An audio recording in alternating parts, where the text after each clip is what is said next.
Jama'a wannan watan na azumi ba su da abincin buɗe baki, ba su da na sahur. Kun san ko su wane ne? Sojojin Najeriya. Saboda me? Saboda an ƙi musu albashi. A zamanin Jonathan 25 ga wata ake ba su albashi. Aka zo zamanin Buhari ya koma tsakanin 29 zuwa 31. Sai a wannan zamanin na Balabulu shi 29-31 ma ba a biyan su albashin su. Sai a ƙara wani watan kafin a ba su kuɗin abincin da za su rike kansu su rike iyalansu. Kuma masu sojojin da suke ƙasa-ƙasa masu ɗaukar 50,000 zuwa 70,000.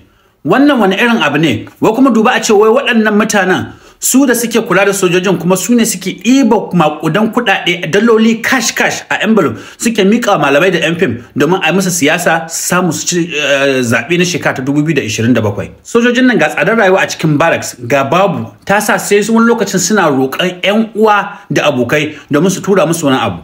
To yanzu ta yaya za a yi mutum ya lura da tsaron ƙasa ya kiyaye lafiyarsa kuma ya kiyaye lafiyar mutanen ƙasa abinda ma zai kashe ma ya rike kansa ba shi da shi, kuma wannan kuɗin ɗan kaɗan wanda minimum wage ɗin Najeriya ma wai shine za a ba wa soja wanda yake kula da ƙasa. Kun san irin wahalan aikin soja, kun san irin guje-gujen da suke da aikin ƙarfi da suke yi, idan ba su ci sun ƙoshi ba a duk ƙasar nan waye kamata a ce ya ƙoshi, amma kuɗin abincin nasa ma wasa ake masa da shi ba za a ba shi ba. Idan yau aka ce sojoji sun ɗauki makamansu ko wasu abubuwa sun miƙa wasu mutane ɓata gari don kuma su samu wani abin da za su rike kansu, za ku yi mamaki?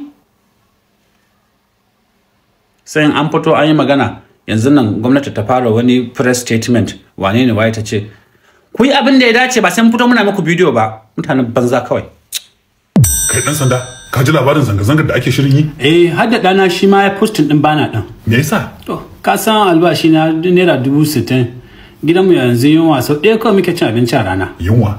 Me kuma yunwa? Idan ka daɗe baka ci abinci ba ko baka cin abinci mai gina jiki zaka ji cikin ka yana wani irin zafi, baka jin daɗi kuma duk jikinka haka babu karfi. Wannan ai rashin lafiya ne, ciwon ciki ne, kamata ka je Ingila asibiti ka ga likita. A yunwa daban, rashin lafiya daban. Shi yunwa rashin cin abinci shike jawowa.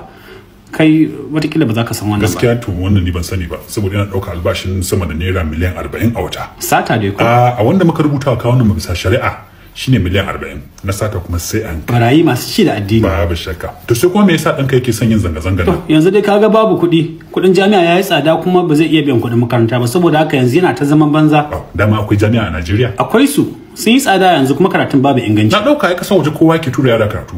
Ni duka yara na a America suke makaranta. Da ai kun sace kuɗin ƙasar, kuma tunda yayanku ba waɗannan makarantun na Najeriya suke karatu ba, ai ba za ku gyara su ba. Allah ya tsine wa duk wani wanda ya kokarin gyarawa. Amin sa. Allah ya sa ku ci gaba da kare mu kuma mu ci gaba da muku shugabancin zalunci ko kuma kuna ci gaba da zama cikin yunwa da talauci tashin hankali. Amin oga. Ita kuma wannan zanga-zangar a fitar da sanarwa ga dukkan rundunonin 'yan sandan ƙasa. A ce musu ne? A ce musu akwai wasu masu neman tada zaune tsaye suna nema su kawo ƙasa tarzo. Jira. Yanzu halin da 'yan Najeriya suka samu kansu a ciki na kashe su a ƙauyukansu da gonakinsu da ake kullum da mutuwa da suke akan tituna waɗanda ba a gyara su ba, da kuma rashin asibitoci masu kyau da ma yunwa da yake damun jama'a, wannan ba tarzoma bane. Kai a Najeriya kake ban san hauka. Kai ka ji kuma. Yanzu kai so kake ka fara karɓar albashin naira 500 a wata? To so kake yaran ka su samu ilimi mai kyau?